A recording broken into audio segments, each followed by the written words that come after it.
नहीं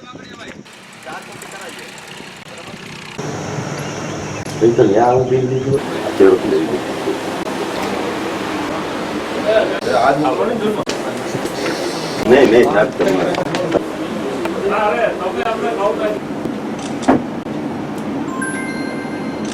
એટલે તમને આપીએ સાહેબ, નકલ આપી દઈએ દરેક જગ્યાએ આ રીતે કરીએ છીએ.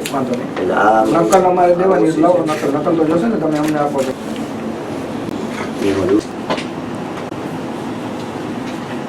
હું HK Chauhan 66 kV Chuldi GETCO electric assistant.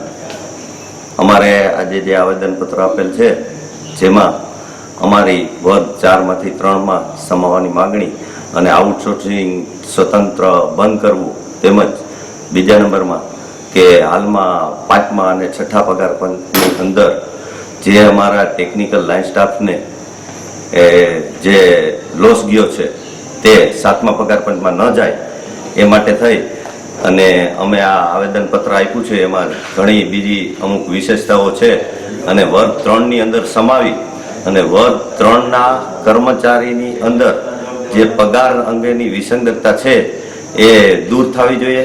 તમામ આ બાબતે અમે મુખ્યમંત્રી સુધી આ આવેદનપત્ર પહોંચાડવાના છીએ અને આ ઝુંબેશ અમારી આખા ગુજરાતમાં જીઈબી માટે અને જેટકો, પીજીવીસીએલ, યુજીવીસીએલ, ડિસ્કોમ બધાને આ આવેદનપત્ર એક સેમ સાથે જ અમે આજરોજ આવેદનપત્ર આપેલું છે.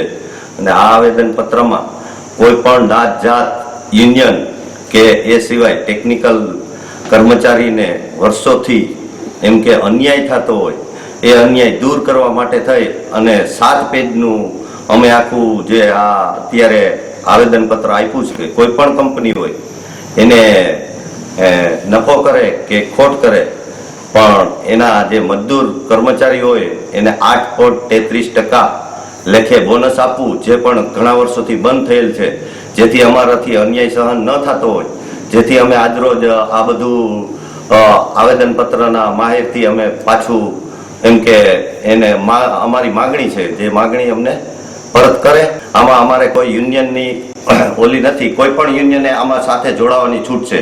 કારણ કે ટેકનિકલ કર્મચારીઓને આ જે અન્યાય થાય છે એ હકીકતમાં જો જે તે યુનિયન હોય અને એને ટેકનિકલ પ્રત્યે લાગણી હોય તો તમામ યુનિયન આની સાથે જોડાવી અને ટેકો આપે.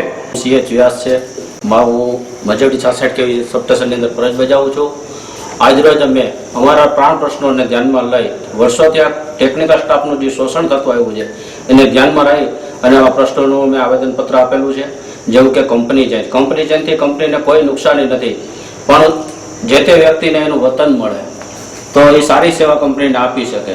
બીજું આઉટસોર્સિંગને કારણે ડિસ્કોમના ઘણા કર્મચારીઓનું આજે ફેટલ એક્સિડન્ટ થાય છે, નોન ફેટલ એક્સિડન્ટ થાય છે, કંપનીના ઇક્વિપમેન્ટને પણ નુકસાની છે અને જેટકોના કર્મચારીઓને પણ જે પ્રમોશન બાબતે નુકસાની છે. એ ઘણું બધું ધ્યાનમાં લઈ અને આગળ વધે તો સારું, કારણ કે આમાં ઘણા બધા પ્રશ્નો છે અને કર્મચારીનો હિતને ધ્યાનમાં લઈને અમે આ પ્રશ્નો બધા ધ્યાનમાં આવેદનપત્ર તૈયાર કરેલું છે. વર્ગ 3નું વર્ગ 3 ને 4ની અંદર પગારમાં લગભગ 9,000 જેવો અંદાજિત ફેરફાર છે, તો આ વિસંગતતા દૂર થવી જોઈએ. બીજું વારંવાર પગાર પંચની અંદર પણ ટેકનિકલ સ્ટાફને નુકસાની થાય છે. ટેકનિકલ સ્ટાફને રિસ્ક એલાઉન્સ મળવું જોઈએ. વરસાદ, ટાઢ, તડકો બધું સહન કરીને ટેકનિકલ સ્ટાફ કામ કરે છે. તડકામાં ધગધગતા થાંભલાને અડીને પણ કામ કરે છે, પણ એ લોકોને જે રિસ્ક એલાઉન્સ મળવા પાત્ર છે મળતું નથી.